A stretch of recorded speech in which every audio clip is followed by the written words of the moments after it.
سہیل کلیا اور عمران کلیا حق خطیب عرف شف کے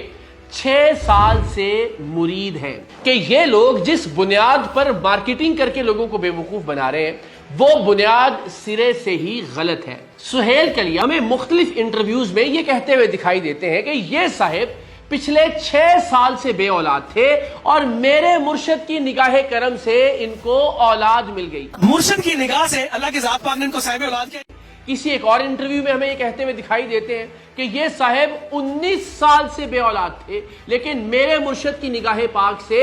اس فیملی کو بھی اولاد مل گئی۔ سال کے بعد اب بیٹے جیسی نعمت سے نوازا۔ یہاں تک بھی سہیل کلیا صاحب کو کہتے ہوئے سنا گیا مختلف انٹرویوز میں کہ اس فیملی نے الٹرا ساؤنڈ کروایا تھا اور پتا چلا تھا کہ پیٹ میں بیٹی ہے، لیکن حق خطیب عرف شف کی نگاہ کرم سے بیٹی بیٹے میں تبدیل ہو گئی، نعوذ باللہ، اور جب پیدائش ہوئی تو پتا چلا کہ بیٹی نہیں دراصل بیٹا ہے۔ تو یہ تمام تر جھوٹی ویڈیوز بنا کر لوگوں کی جھوٹی کہانیاں سنا کر یہ آنگڑو یعنی سہیل کلیا لوگوں کی توجہ مبذول کرتا ہے، مارکیٹنگ کرتا ہے اپنے نام نہاد جعلی مرشد کی، لیکن خود پچھلے 19 سال سے سہیل کلیا بے اولاد ہے، حالانکہ پچھلے 6 سال سے یہ حق خطیب کا مرید خاص ہے، حق خطیب کے لیے اپنا تن من دھن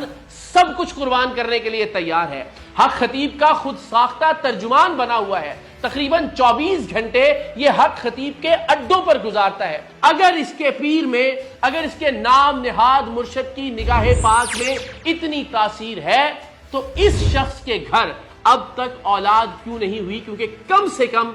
6 سال سے یہ حق خطیب کا مرید ہے۔ اور جب ہم اس موضوع پر بات کرتے ہیں تو یہ کہتا ہے کہ یہ ایک ذاتی معاملہ ہے، یہ بالکل ذاتی معاملہ ہے۔ اگر کسی بھی عام شخص سے متعلق آپ بات کریں کہ اس کے ہاں اولاد نہیں ہوئی، اولاد کیوں نہیں ہوئی، اس کی کیا وجوہات ہو سکتی ہیں، وغیرہ وغیرہ وغیرہ، لیکن جب آپ دنیا کے سامنے یہ دعویٰ کرتے ہیں کہ میرے مرشد کی نگاہ پاک سے لوگوں کی جھولیاں ہری ہوتی ہیں، جب آپ دنیا کو ویڈیوز بنا بنا کے یہ دکھاتے ہیں کہ جس کا میں مرید ہوں اس شخص کی نگاہ پاک سے، نام نہاد نگاہ پاک سے پیٹ میں موجود بیٹی بیٹے میں تبدیل ہو جاتی ہے، پھر آپ کو اس سوال کا جواب دینا پڑے گا کہ آپ خود 19 سال سے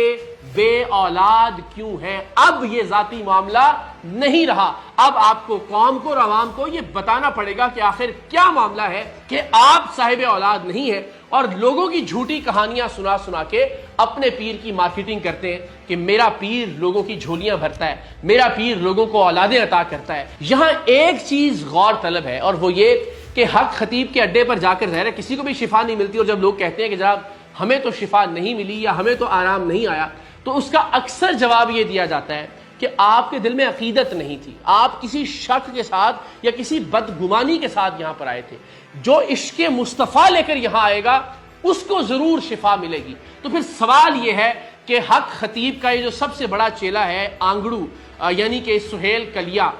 اسے حق خطیب کی نگاہ کرم سے یا حق خطیب کے دم سے یا حق خطیب کی شف سے آرام کیوں نہیں؟ کیا اس کے دل میں حق خطیب کے حوالے سے عقیدت نہیں ہے؟ کیا اس کے دل میں حق خطیب کے حوالے سے کوئی شک موجود ہے؟ کیا نعوذ باللہ اس کے دل میں عشق مصطفیٰ نہیں ہے؟ آخر کیا وجہ ہے کہ اسے حق خطیب کے آستانے سے شفا نہیں مل رہی، اسے حق خطیب کے آستانے سے اولاد نہیں مل رہی، باقی تمام لوگوں کو اولاد مل رہی ہے اور یہ ان کے انٹرویو کر کر کے مارکیٹنگ بھی کر رہا ہے؟